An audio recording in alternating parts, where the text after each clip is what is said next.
SPR Live FM, Toronto First Gospel Internet Radio Station. SPR Live FM is broadcast in English at 33 kilobytes per second. SPR Live FM is your taste of grace in cyberspace. You're listening to SPR Live FM. SPR Live FM.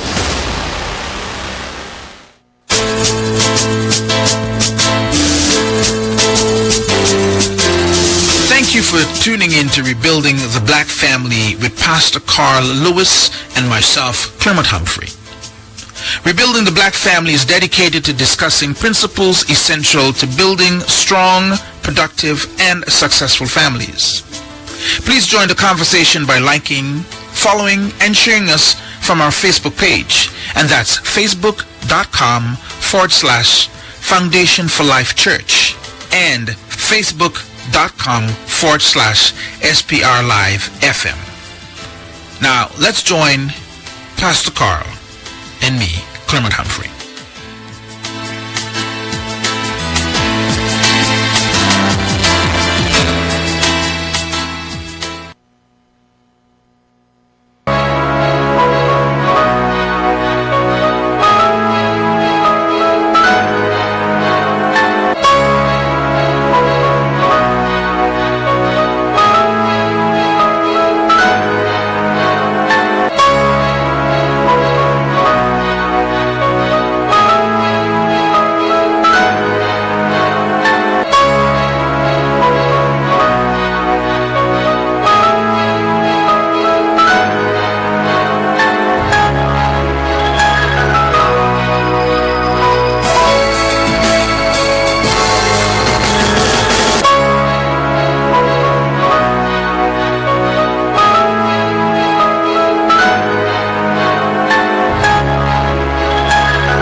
Well. The dynamic duo, they're back. We're back. I love it. We're I love back it. From vacation. That's right. We're on vacation. We're on vacation. Actually, though, I have to let the listeners know that what was actually happening. We had a series of attacks in the last 3 weeks. Is it 3? Or 2 weeks. Almost 2 weeks, yeah. And it was like kind of like crazy. And even up to this morning, while we were doing our stuff here, I recognized that the system the power just went out. And I have a backup system that even though it's supposed to kick in, it never did kick in. I'm thinking the devil is a liar. So you had external forces. External forces, all the way through. But we're back, and we doing a good thing, and we still standing firm for the Lord. And I have to make sure that everything looks and sounds right, because they would have seen too that we're in a different room. Mm-hmm. I love it. Some new decoration. New furnishing. There you go. New furnishing. It looks good. Congratulations. And, well, we congratulate ourselves too, right? Because both of us are in this together. Well, I'm saying you're also doing the 6 to 10 a.m. Right. Yeah. Hosting your program, and so it's a Saturday. The morning program is what you call it, right? Right. The morning. What you call it? Praise Life. Praise Life morning show, and and that was literally given to us by the new person who is our program director. Katie, good news. She does the Saturday and Sunday morning. She's doing a great job then. Okay. And she said, you know what? The boss man needs to be working a little harder than everybody else. So boss is doing a whole lot more work. A whole lot more work. It's a good thing. It's a good thing. So it'll pay off. Well, yeah. Congratulations. Good job. And we're trying to do our best here to make sure. And I just want to be sure that our listeners are. And happy Tuesday to Peggy. Peggy's a regular listener. Thank you. Peggy's a listener. We appreciate that. Peggy's our regular listener, and she's greeting us because it's been 2 weeks that we haven't been. Oh man. Yeah, no, our listeners are having 2 weeks withdrawals. And here's what I want to do. Yes, sir. We have All right. SPR Live, Live FM mug. and we have regular listeners. So people like Peggy and I forget. I think it's Audrey's the other girl's name. Oh, I might be wrong. But Peggy, There's a number of regular people there. Peggy, because you've been on with us every program. Every program. We want to give you one of those, Peggy. So you're gonna have to inbox me your address, full name address, so we can send one of these cups to you. Those of you who've been tuning in Yeah. every single Tuesday, which we really appreciate. Mm-hmm. Yeah, you're eligible for that. So, That's right. So Peggy is definitely the one to get this because she's been our advocate here in making sure that we do the right thing. Fantastic. A good encourager. Yes, it is. We all need encouragers. That's you know? right. That's right. We need encouragers. And I know she's probably trying to figure out what was going on with us for the And where you are, why you're off the air. right. Exactly. So This is, and also we need to know this is your station. So if you're off the air, it's because of some other forces that are or other powers or other how do I say it? Whether it's an electrical situation or satellite or internet providers. Again, those are secondary forces that you sometimes don't have any control over, yeah. and so we're doing our best. But again, thanks for tuning in with us, and thanks for staying with us. We really appreciate it. And so, also keep in mind you can go to YouTube on SPR Live FM and check out past programs on YouTube. That's right. And so That's right. those are up there live, and so we're also downloading that on our website, foundationforlife.ca. But again, thanks for the cup, thanks for the mug. I got my own one here. It's in the box, and you know what? Should we? Yeah, you can. So take out the T-shirt. Right. I'm going to wear this to the gym tomorrow, I think. So here it is. Guess I got discount, 20% off. He's even charging me for T-shirts, folks. Anyway, I'm messing with you. But here it is. Can we get that nice, beautiful T-shirt? That's excellent. I like that. Yeah, we're trying to do something for the Christmas SPR Live. to bring people more aware of what we actually doing and things like that. There it is. All right. So that's what we're doing. But we've been missing in action Yeah, for a we've been couple of missing in weeks, action. and Well, we I gotta know- make up. We got to make up. We gotta make up. All right. I know folks have been trying to figure out what's going on with these guys. We haven't seen them for 2 weeks. What's going on? Well, Actually, I've had the call. I was like, "Are you guys still around?" Yeah, we're still around. Yeah, we're not going anywhere. Nah. But this is an important program. Rebuilding the black family. Our focus is still the same in helping to build lives and families on a strong and solid foundation. Let me also say this, or let me maybe begin by saying this. Mm-hmm. Our children need a lot of affirmation. Yes. We live in a very negative world. I was thinking recently, something my daughter said, and in thinking about something she experienced and just going to school, particularly those high school years, Right. we need to be aware of our children. Mm-hmm. Because oftentimes other children can be very mean. Very much so. And so oftentimes if it's a girl or a guy, whoever, oftentimes they're faced with people being critical of them. Mm-hmm. Could be critical of their appearance, critical of their clothing, critical of their choices, whatever. And so this brings back, Claremont, the importance of the family and parenting, where if there isn't that parent at home who's helping to filter sometimes what that child is experiencing, or helping to make sure that they're rightly affirmed, then oftentimes children can be believing the wrong thing. Very So true. can you imagine that? So that's why, again, parents, that's why we're great cheerleaders on this program of parents. Because you've got a great job, you've got a big job, you've got a difficult job, but you've got to make sure that you're on the job. Your children need you when they need you. They're going to come home, you might be driving them home or walking them home, and they just say something. And oftentimes you don't know part of what they're saying is a reflection or it's an effect of what they experienced at home. This is true. Could have been a conversation, could have been through a teacher, could have been through another student. So they could have heard something very hateful that really hit at their self-image. So we've got to be alert to sometimes listen. Sometimes they're venting on you, not because they're being mean-spirited, but they're wanting to, that's the only way they know to get out what's inside of them.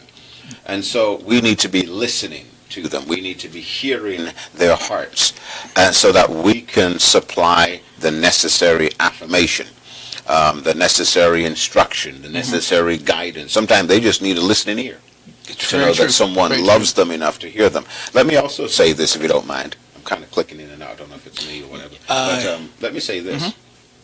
I listened to a very brief clip on, and this ties into this. This wasn't intended to share this, but I listened to a brief part of a certain community television program on the news, and they were saying how there was a police officer. He was talking about the recent increase, or I guess the more exposure to child sex trafficking. And it was amazing. He said this, all it takes, let's say, if a young girl, she lacks the affirmation, she lacks the positive self-image, and so she goes online, and there's someone who reaches out to her. Right. There's a picture of her and tells her, you know what, maybe on Facebook, you're very attractive. Right. You're not bad. You're looking pretty good. Now that conversation turns into a date. Right. And before you know it, this person now is in a world they never planned to get into. Now the reporter asked this officer, so how long would this process take? He said maybe 3 or 4 days. Wow. That's how quick it is. Wow. So again, that underscored, I wasn't planning to go there, but think about this. This is why it's so important. Parents, you help to build the right image of your child in them. They've got to see themselves right. And there's a lot of forces in the world that's trying to demean, undermine, pull away their value, their self-worth, their identity, who they are.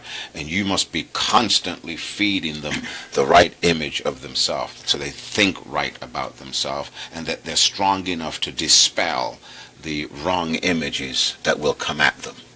You got to tell them they're fearfully and wonderfully made. You got to tell them they're beautiful. You've got to tell them that. Isn't it amazing? My daughter was saying this, and I'm glad she got a hold of this. My younger daughter, she said this. Isn't it amazing how the most beautiful women in the world, the most beautiful models, how they have challenges because they've got all these people still hating on them. This is true. Isn't that amazing? Very true, very true. So now, if they're facing that, what do you think your children are facing?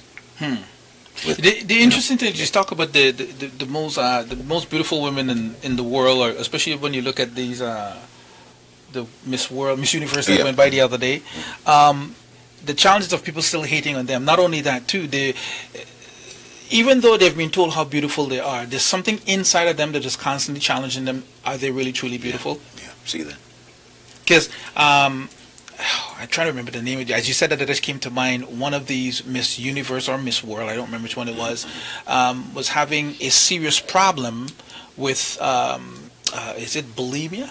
Oh, yeah, bulimia, yeah. All because she feels if she puts on an ounce, the world would then look at her as being ugly. Yeah. See that. And the mind is messed up. So it doesn't matter what size you are. You're beautiful anyhow.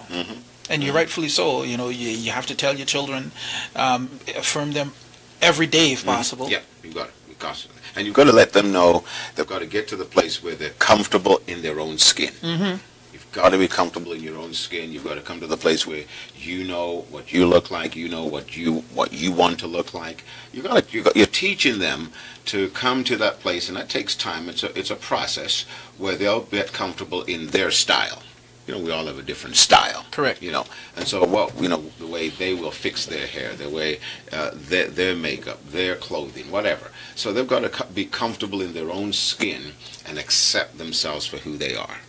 Right. So I just wanted to touch on that briefly. Yeah, that is good. I'm just making sure we're sounding good now. I'm affirming this station. Okay, right? You're beautiful. You're doing great. You're doing absolutely wonderful. All right. So again, parents, you've got to get on top of that.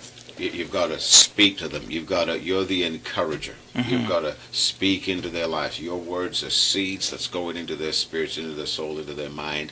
And I'm telling you, if you'll do that, they'll have the substance to resist the negativity that's coming against their lives. And make sure you're in their world. Make sure that it's not all about you. You've got to be making sure that you're in your child's world and you're helping them to build their world right. So remember, they're in your world, we could say it this way, but you've got to make sure that you're not an unselfish parent where it's all about you, that you don't pay attention and you don't miss the signals that they're giving you for attention. Right. Okay, so you can address the issues, you can address their belief systems, you can help them to believe right, again, about themselves, believe right about God, believe right about you. The way they believe right about you is making sure that you're giving them quantity time. You know, people say this, well, I've given you quality time. Listen, there's no such thing as quantity time, quality time, without quantity time. Yeah. And people say, well, I've, given my child quality time. Well, if that's only 3 minutes a week, then that's not good enough. It's the quantity that tells them you're there when they need you.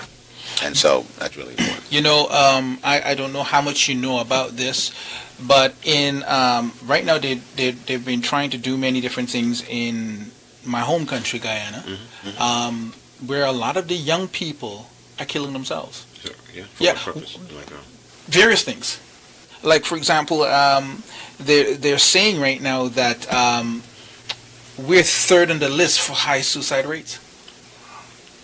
Right, and I was looking, like, so often I'll go on YouTube or go online just to check to see, and one guy, he was 20, I think he was 28, and he was dating this young lady. I think either her parents had died, but she was living with her aunt, or something happened with the parents, but she was living with her aunt, and he wanted to be with her. I think she's just about around 18 years old, and they were objecting to the fact that they can't be together.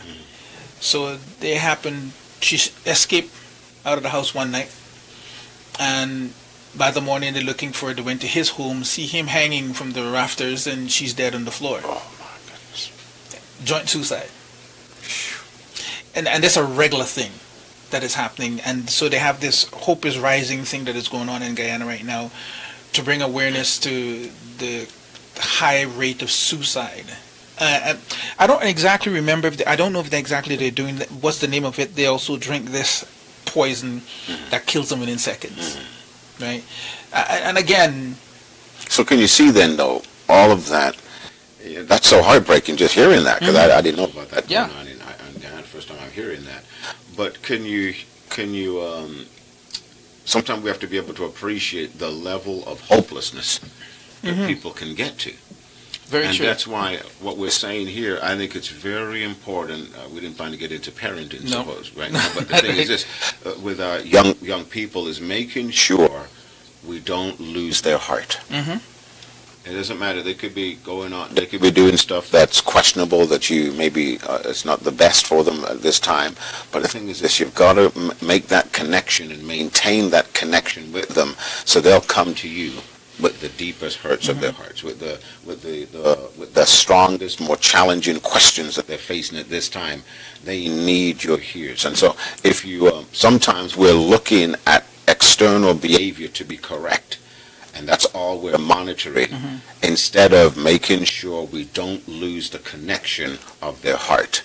And so I'm telling you, really do your best. Listen to them. You've got to affirm them, because you want to make sure that they'll come to you when they've got a challenge. Because I'm just saying, can you see, oftentimes, and I'm not putting down any of those parents, because can you imagine what they're going through? I mean, losing your daughter and your son, I mean, it's just, that's just probably nothing more devastating than that.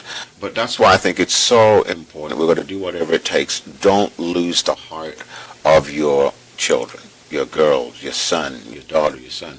You got to let them know, listen, I love you more than anything else. And that's what's got to be. Your love has to be so intense and so strong that you want to make sure, let them know by your actions, by your words, by the quantity of time, by your willingness, by going out of your way, whatever, you're letting them know, listen, no matter what happens, no matter what you face, I still love you.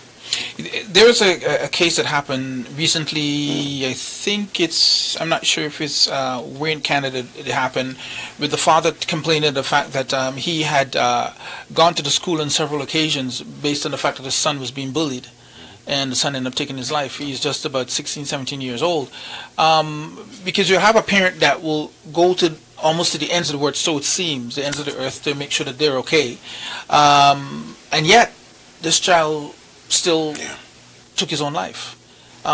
So in a case like that, did they do enough We see some of the and you might have to speak to this further, but I'm still going in and out, I think. Yeah. The challenge there is this: we live in a different age than when we were growing up. So sometimes there's factors we're not aware of. For example, when I hear that because of Facebook, because of social media now, people can bully people and not be in their same space. Right. So I don't know how that works, but I mean, I'm just saying. Well, suppose someone is going online and trolling you online and always saying these bad things about you. And then maybe saying the same thing to other people. I guess some of that I'm not so sure about myself. But again, some of that, remember, I think sometimes, again, we don't know all the factors in an individual case, so we're generalizing here. But I'm going back to what I said initially, where we've got to be in the world of our children. I think you're going to have to be more diligent, more vigilant in this day and age. Exactly, yeah. We have to. We've got to know what we did. I'm just letting you know, telling on ourselves. You have to be aware of your children's social media presence. What are they doing on social media? This is true. That takes a lot. And so the younger they are, and I think the challenge is if a child is 5, 6, 7, 8, 9, 10, 11, 12, all the way, all that kind of stuff, even 13, 14, you do need to know their passwords. Right. You need to be aware so that, and even check every now and then, what are they doing online? Who are they speaking to online? What music are they listening to? What's their associations? All of that stuff we've got to be aware of. So again, you've got to be more vigilant. It's going to take more action, more work. But I really believe it's vitally necessary. Why? It's part of you staying in their world, being aware of their world, being aware of what are their influences, who are they listening to, what are they listening to. Even their friendships then. Oftentimes I think it might have been easier in growing up when we were in our time, but I think even who are they hanging out with? So some of that stuff we managed quite a bit, even in this day and age. We manage it because, I know some parents may don't agree with what I'm about to say, but even children go into the mall on their own, very, very early. We didn't really allow that because that was part of us monitoring. So someone 5, 6, 7, 8, 9, even 10, all of that stuff, I think you want to make sure they don't just get into any kind of group and any kind of associations, any kind of friendships. You understand what I'm saying there? Yeah, I do. So it's managing that. So it's managing it to the best of your ability. And I'm not saying they don't have friends, but the thing is that you're managing that. You're aware for the most part of who is their inner circle. So growing up, even now, I'm aware of my daughter's inner circle of friends, and even some of the periphery people. And I think, so that's part of our diligence, is what I'm saying. It's not like a lot of parents, it's almost like they're raising their children like animals. It's almost like, okay, you're big enough, you're an adult. No, they're not even 18, 19, some of them not even 16, 17, 18, but they're younger high schoolers. And it's almost like, go out and do whatever you want to do, and you come back whenever. They're self-cleaning, as we put it.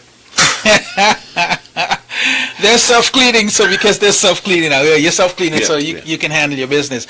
I have to say this, and I thank God for this, because I am truly blessed to have very good children. In the sense that even down to not, especially the girls. The boys it's not that I don't monitor them, but the girls especially, you monitor the girls, right? They're more protective, right? As one guy put it, he says, because they're the baby factory, so you want to make sure that babies don't come before the time. Now, of course, when you say that now in this day and age, that could be taken as being sexist, but anyway, let's not go into that. I understand. I do understand. I understand. I'm saying one guy said it. I didn't. But anyways, it is easy for them, and I'm not even going to apologize for that. Here's why I'm not going to apologize for it, because of the simple fact that I'm on your side, man. They're the ones that is normally left with the burden. Yeah, exactly. The guys comes along and they're gone, right? So you want to make sure that they understand, they know what is right and so forth. And even for my last rose, my mom would say, I want to even know who she's dating. Oh, yeah. You're not going to meet him on the street. Exactly. You meet him at home. You bring him to my house. And he has boundaries where he goes and that kind of stuff. Exactly. So I've had and I mean, she's 18. She knows the rules. And the thing is, I said to her one day, I said, if you lie to me, then you've just developed what I call a distrust in you. I will never know if you're lying or telling the truth. So don't lie to me. Tell me the truth, no matter how it hurts, or no matter how bad it may seem. Once I know the truth, you tell me the truth, it is easy for me to say, okay, fine, you've done this, let's get over this now and move forward. But the minute you start lying to me, or you're hiding stuff, then we have a problem. Now, you notice what everything you just said the last 4 or 5 minutes. See, you've proven relationship. So everything you're doing is building that relationship. You're undergirding that relationship. You're showing the boundaries for that relationship. You're letting your daughter know, listen, I love you. I care about you. Now, the thing is this. When she's faced with a real crisis, who is she going to come to? All right.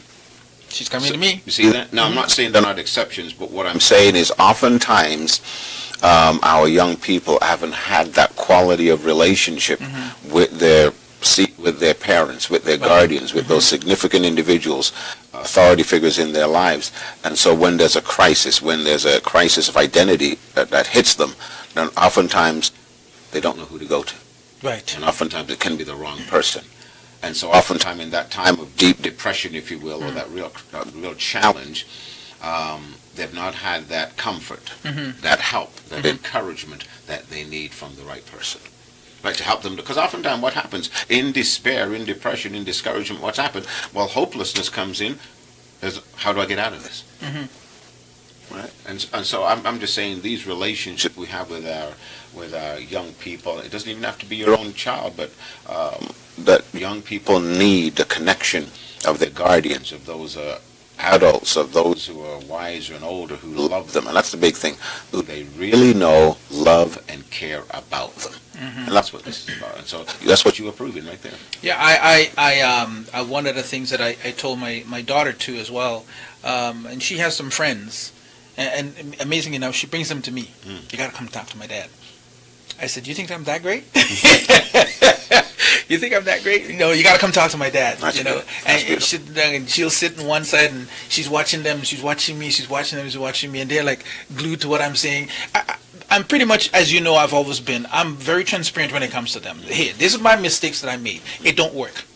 So don't even bother to go there, because those things just don't work. You only find yourself in a, but I said, again, I can't stop you. Especially, I was talking to a group of young people the other day, and it says, I'm not your parents, and I can't stop you from doing, but I could tell you one thing. If you don't listen to what I'm saying, something else is going to stop you. And so one of them said to me, I'm coming back to see you again. I said, by all means, feel free to come by. Feel free to come by. And this is what I'm saying to the adults today. If you know young people that are hanging around, try to befriend them, try to get to know them, because I was young once, and it was hard to find adults that you can actually trust. And that was one of our biggest things, to be able to trust an adult, to open up your heart and say, this is how I'm feeling, this is how I'm thinking. It's either one of the two things that happen. They either shut you down, or they make you feel like the worst thing ever. They make you feel like a worm burrowing 6 feet down, and you just want to hide and keep hidden there. And you look back, and we had a lot of challenges growing up as young people, and today we have the opportunity to turn back and say, you know what, I remember what it felt like, so let me befriend a young person. I met a grandmother, she's in her 80s, and I said to her, I didn't even know she was in her 80s actually, because when I knew her, back then, she still looked the same to me, so I was still thinking of back then. She says, no, I'm 82. I said, 82? She says, yeah. She says, it's a secret to staying young? I says, no. She says, I befriend a lot of young people. Ooh, look at that. And I sit and I chat with them, and I give them my experience. And I thought, that is interesting. And I took that to heart. She shares her experience with them, and they all come to her, so it keeps her active. Apart from that, she has a benefit for that. But the thing is, she gets to minister to them in another way. And it turns out to be really good. Now, with that said, why don't we talk a little bit briefly about some of these, I'm going to say some of these critical keys to building good relationships with young people. Because part of what you just said is your investment, that older woman's investment, that's what I'm calling it, Correct. an investment in these young people's lives. It enabled those young people to know who they could come to in a difficult time. in a time of crisis, but just in crisis, but just on a regular basis to help them to grow and develop. So the first one I thought when you were just speaking there is this: we need to be good listeners. Yes. So we're talking a little bit briefly now about building healthy relationships with young people. And again, part of it is not just helping them, or it's not going to just be a safety net in the time of a tremendous crisis, but it's going to help them along the journey of life. Right? It's going to help them because, like you said, growing up, it was a difficult time at times. Sometimes you did feel lonely. Sometimes it depends. I thought about going to university, and I felt completely lost. Initially. And so I think one of the critical things you mentioned is we've got to be good listeners. Yes. Let's listen to them intently. Let's make sure that when they're expressing something from their heart, a real challenge, a disappointment, a hurt, let's make sure we're hearing them. Let's not be too quick to just dismiss them or give them the answer. Make sure that they've really communicated their heart. And sometimes, whether it's at school, whether it's a disappointment from a broken relationship or a friendship, whatever, let's listen to them. Because oftentimes something that lodges in someone's heart, we don't know. Sometimes that can stay with them for such a long time if someone didn't hear them through and help them to get over it.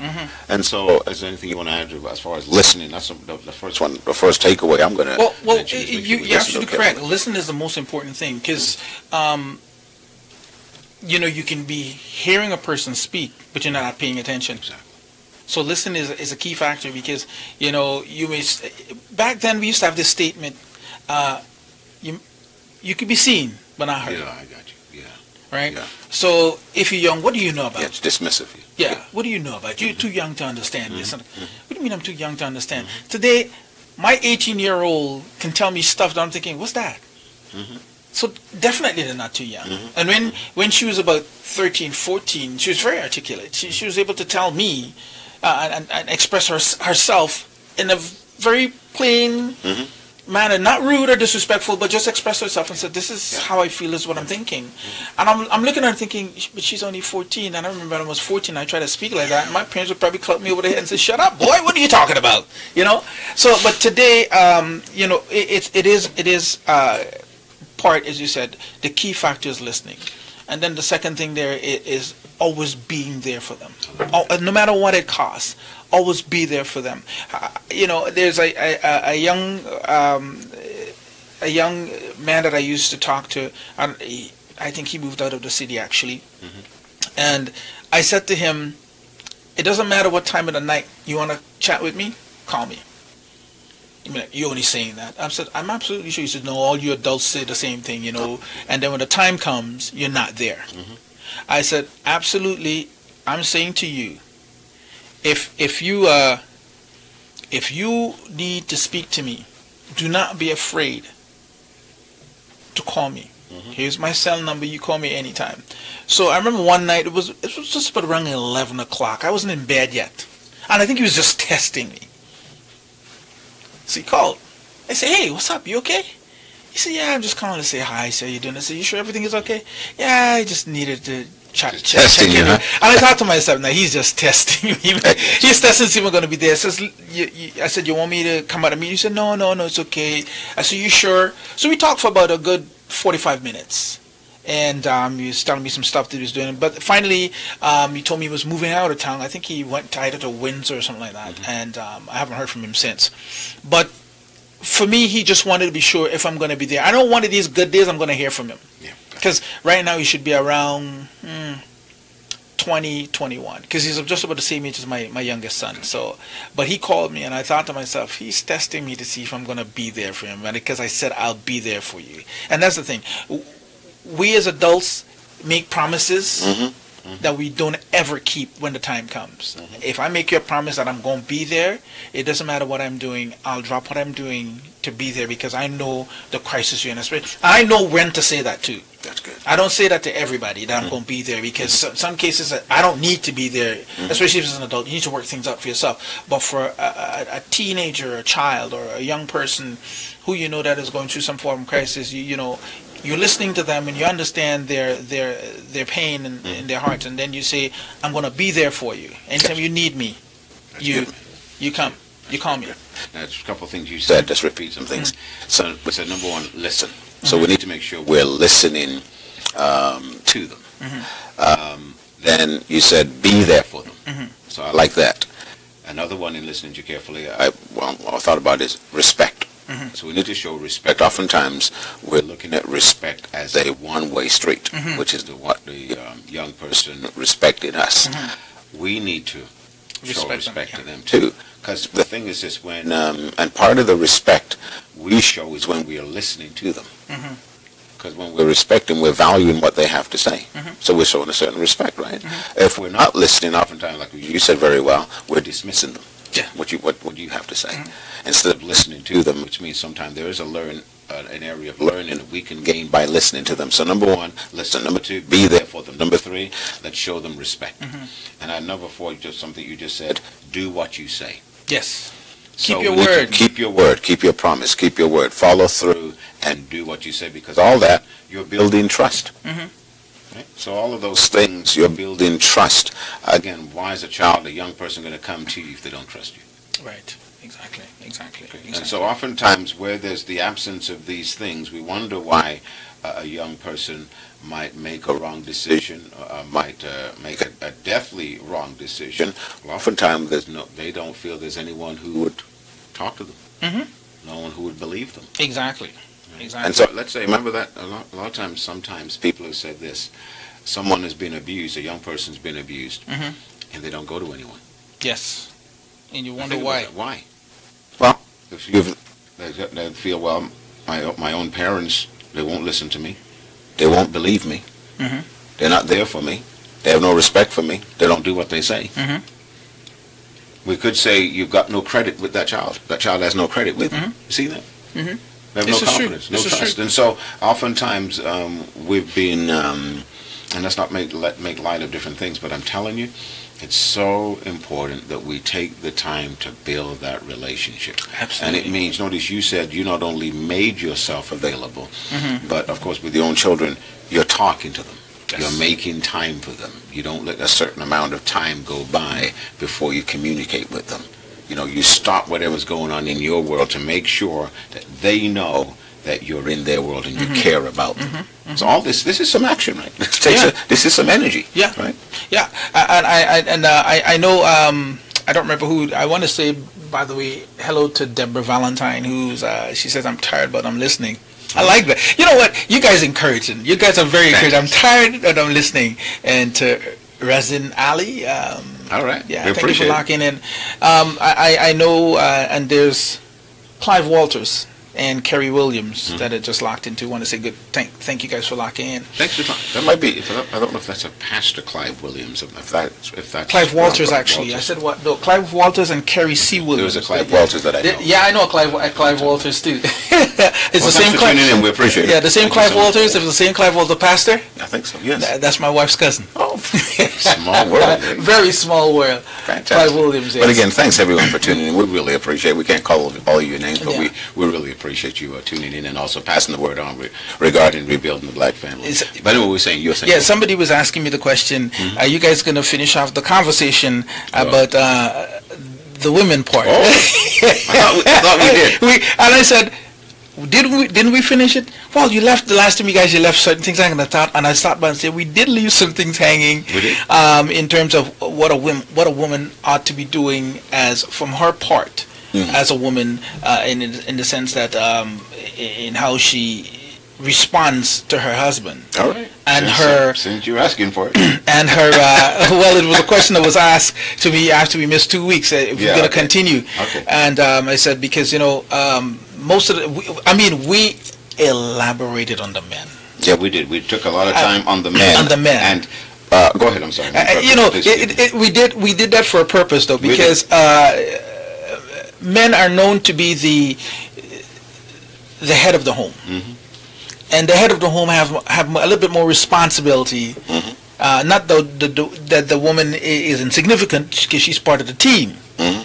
But if you have women that have this kind of a mental thinking that you're as you talked about it before, single and loving it.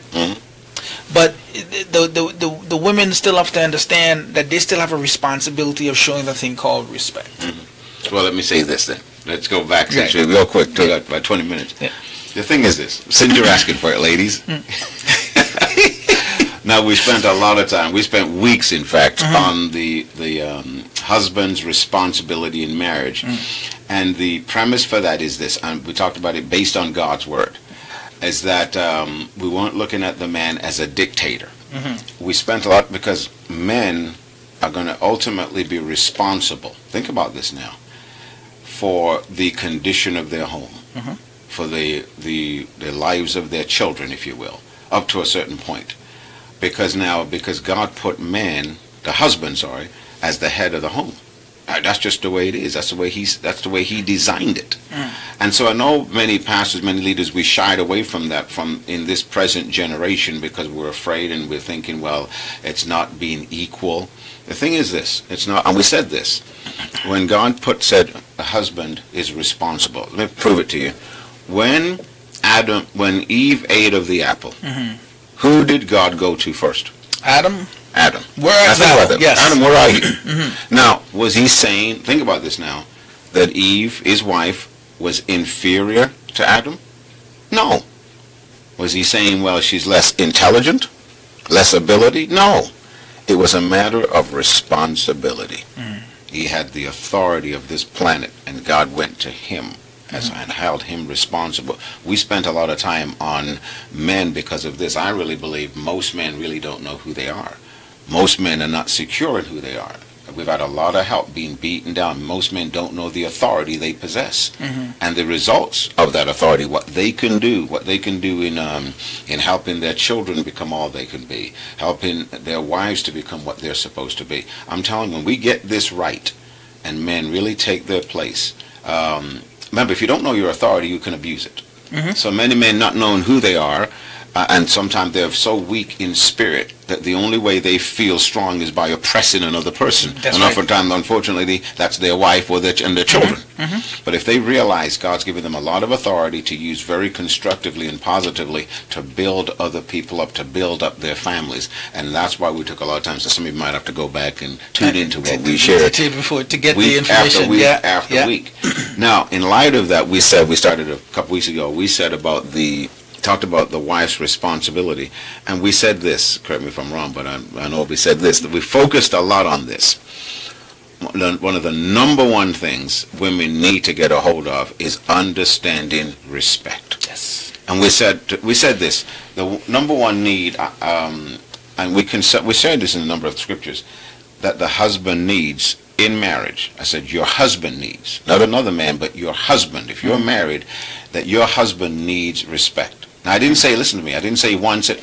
I didn't say it's recommended. I didn't say it's a suggestion.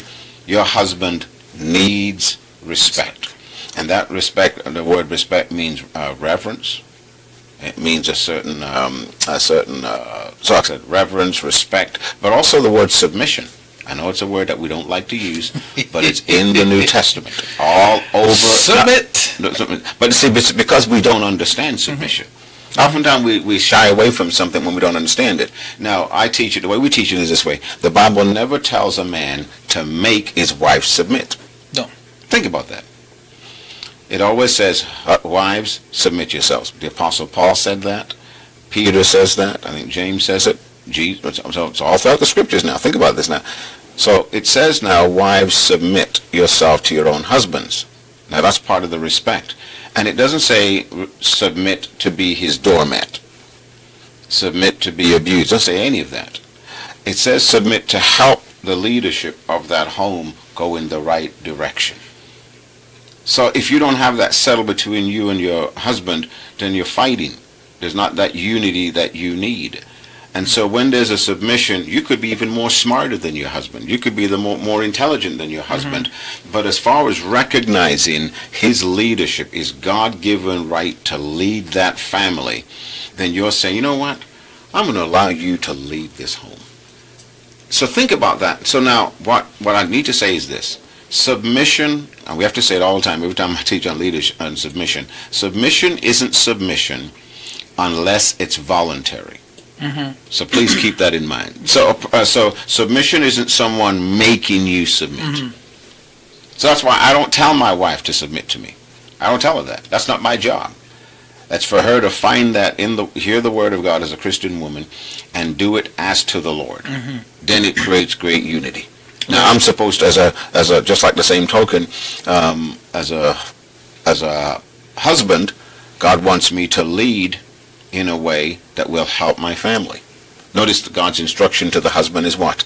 Love your wife. Well, that's a choice, right? And that's a job to do. That means to love her whether I feel like it or not, whether she's looking lovable or not, or acting that way or not. My job is to lead the way in love. But I'm telling you, ladies, I'm not backing off of this. Many women have driven their husbands out of the house because they're disrespectful, they're dishonorable, they insist on having their own way. They have no honor, no respect for their husband. And I'm telling you, I don't know if you want to dare hear this scripture. Listen to this, ladies. Proverbs, I think I read this last time. Right. Shocked some people. Proverbs 19, verse 13 says, a foolish son is the calamity of his father, and the contentions of a wife are a continual dropping. But hear this one. Proverbs 21, verse 9 and 19. It is better to dwell in the corner of a housetop than with a brawling woman in a wide house.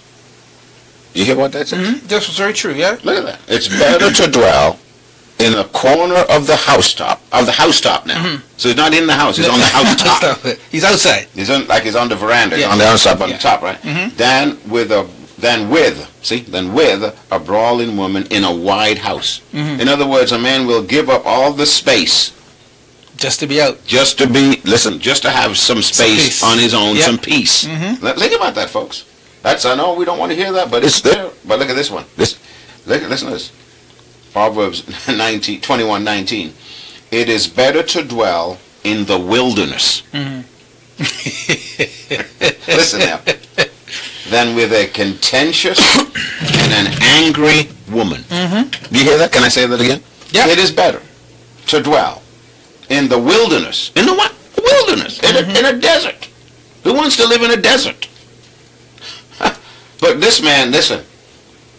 Instead of living with a contentious and angry woman. Now, this is part of what we're saying here, ladies. You've got to get to the place.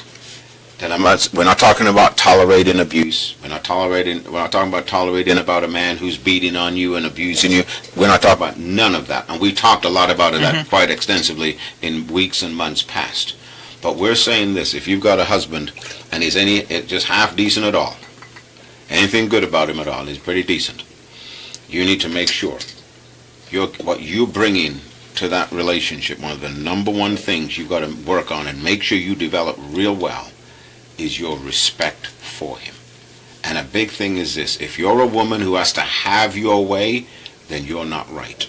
Your heart's not right. You got to correct that. I'm telling you, men or women, good women. I'm not talking about bad women. I'm not talking about immoral women.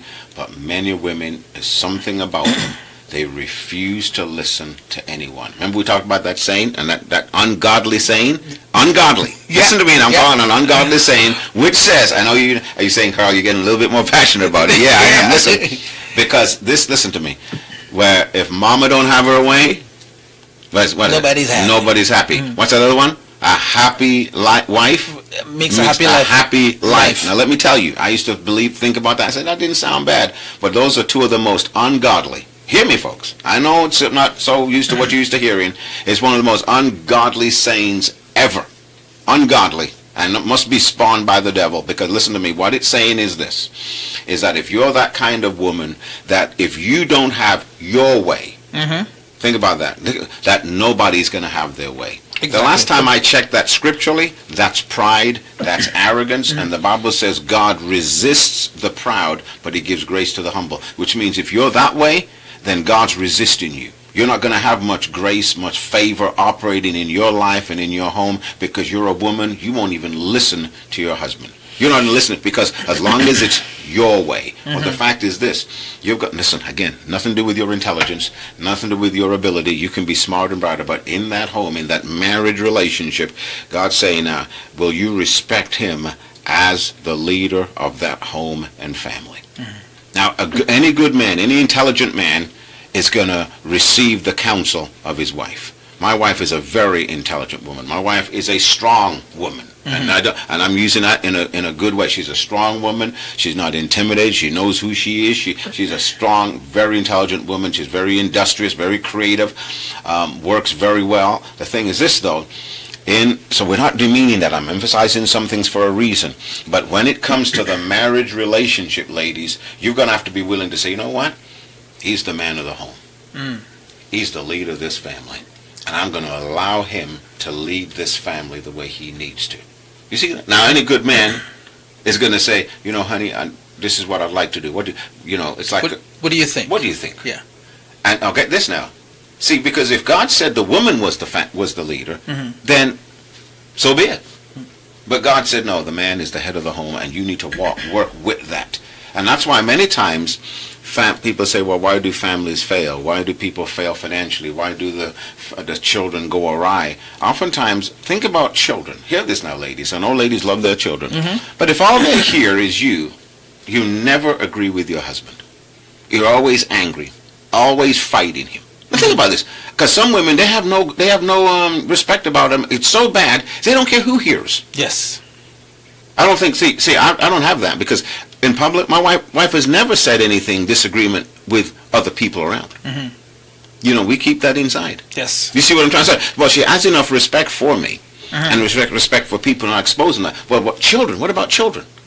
What if they hear you say constantly, always demeaning, always undermining your children? Well, it's a wonder they go out and do stupid things. Because they've been hearing a parent. Think about hearing the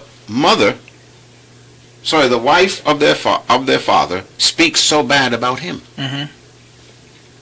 So you don't realize that, again, you might have been a nice person, but you've created division not only between you and your husband, but oftentimes you've been used to divide your children from their father. Yeah. Now, I'm not saying that was your intention, but you got to understand why this sounds so strong to some of you is this. You've got to hit at this disrespect, this dishonor. And think about the way you tell the measure of your honor, because we grow in this, we grow in respect, is even if he makes a decision that was wrong, and you find, it's a business decision and it's wrong, can you still handle it and still respect him? The way I teach it is this. If your leader, whether it's a church leader, whether it's a government leader, whether it's your pastor, whether it's your husband, if their leadership, but if your husband doesn't ask you to do anything immoral, illegal, or unethical, those three things, then you need to make sure that you're willing to follow his leadership. Do you see that? So he's not telling you to do anything illegal, immoral, unethical. But as the leader, he's going to make some decisions sometimes that you wouldn't make. Why? Because we're individuals. That's right. And if you're the one leading and making that decision, you might make a different decision. Exactly. So I'm telling you, ladies, this respect, your husband needs that respect. By the way, we said this real quick. I'm going all over the place a little bit. But anyway, part of this respect is this. Some of you don't realize one of the most empowering things, men should be strong, yes, and depend upon their God-given ability, their God-given authority. But the thing is this, women, you don't realize you can be good women, respectful women, honorable women are some of the most empowering women. Because your encouragement, your respect, your honor, your reverence for your husband, what it does is this, it encourages him. It builds him up. So oftentimes many men, they're not only fighting the world, they're not only going after whether it's a business initiative, they're developing their gift, they're doing things in life, they're doing their very best, they want to make, progress and grow, but oftentimes they've got to fight their wife too.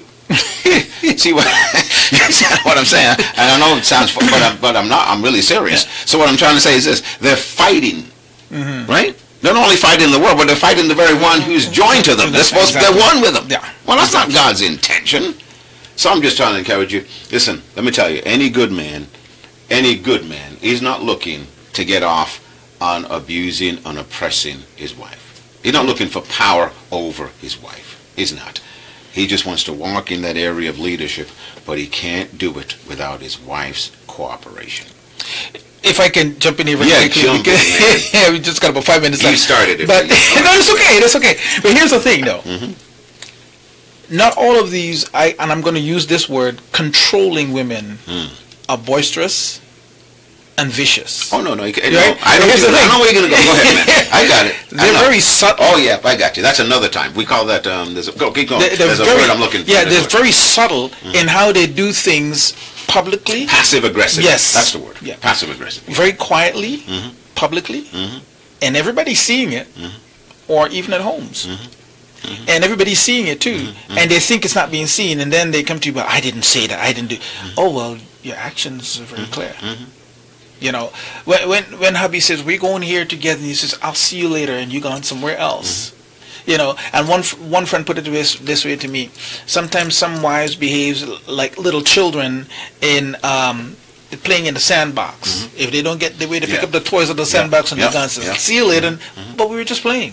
You know, so there's the other side of it too, because there's some women who publicly, and I saw this just recently, the wife give the husband the eye. I call it the death look. And he's like, hey, I gotta go, man, I'll talk to you in a bit. And I thought to myself, should I say something? So I went to her and I said, you see what you just did? She said, what did I do? I said, you see that look you just give? I said, I don't tolerate that. I said, my wife was to do that to me in public. She'll get my back. Because I said, you just looked at him, the look, but I said, the look you just give him, he just said to me, you gotta go. That's why I asked if I can speak 2 words to you for 2 minutes. And I said, don't do that, man. Even if you come to him quietly, say, can I, you know, just listen, we gotta hurry because whatever kiss me. But from across, and you know, he gets nervous. Disrespect, though. Yeah, that was a look of disrespect. Exactly. And that was a look of, you know, in a sense, now I'm the boss. Yeah, that's and the unspoken word. And if you don't do it, you know what you're gonna get when you get home. Exactly. You know, the guy just said that. Yeah, Mama, look at you. You better don't mess with me. You know what you're gonna get when you get home. You know, so it's for him now. It's like, you know what, to avoid the in the air or whatever it may be. He's just saying, you know, just let me leave this alone. And you know, let me say this. I'm sorry to interrupt you, but I wanted to make sure, because this comes to mind, is make sure, ladies, please know we're not trying to beat up on. Oh no, and I mean we beat up on the men too. No, we beat up on the men too. If you want to, yeah, we were strong on the men. But this is what, as you said before, this is what helps the children. Bottom line is, we're going back to the children again. Exactly. This is what helps the children, because, you know, in every marriage, even in my own life itself, when a marriage falls apart, yes, we may feel hurt, but who suffers the most? The children. Sure. Exactly. Right? And sometimes we think they're resilient and they'll bounce back, but they have all kinds of stuff bottled up inside that they don't want to talk about, but as they get older, it begins to come out in a different form. So the children feels the squeeze eventually. So we just can't say, you know, it's okay, they're children, they'll understand. They don't have to understand something like that. We're supposed to be responsible adults. We're the ones that make the decisions. We're the ones that did what we did, and therefore we need to recognize that the children need some kind of help too. But I don't want to run over time because we're just running out of time here. Remember, and part of what this is, we want to make sure we're walking together. Amos 3:8 says, how can two walk together unless they be in agreement? Exactly. So the thing is making sure, doing everything you can as a husband and as a wife to make sure that you're walking together in agreement, because if you're walking in step with one another, then you're going to be more productive. You're going to realize your dreams and visions. All right. Look, we want to thank you so much for joining us right here at SBR Live FM. Thank you so much to all that have locked in. Peggy, again, as I said to you, inbox me your address and information so I can mail you this wonderful mug that we have here for you. So, because you've been one of our constant listeners who've always been there encouraging us to move on. So until next time, folks, God richly bless you. Have yourself an awesome, awesome day. We appreciate you. God bless you till next time. Thank you for joining us today on Rebuilding the Black Family with Pastor Carl Lewis and myself, Claremont Humphrey. We trust you found this program helpful. Please give us your feedback on our Facebook page, Foundation for Life Church. Also, visit us at foundationforlife.ca, where you will find some free life-building resources. Join us next time for another edition of Rebuilding the Black Family. Until then, build your life and family on the sure foundation of Jesus Christ.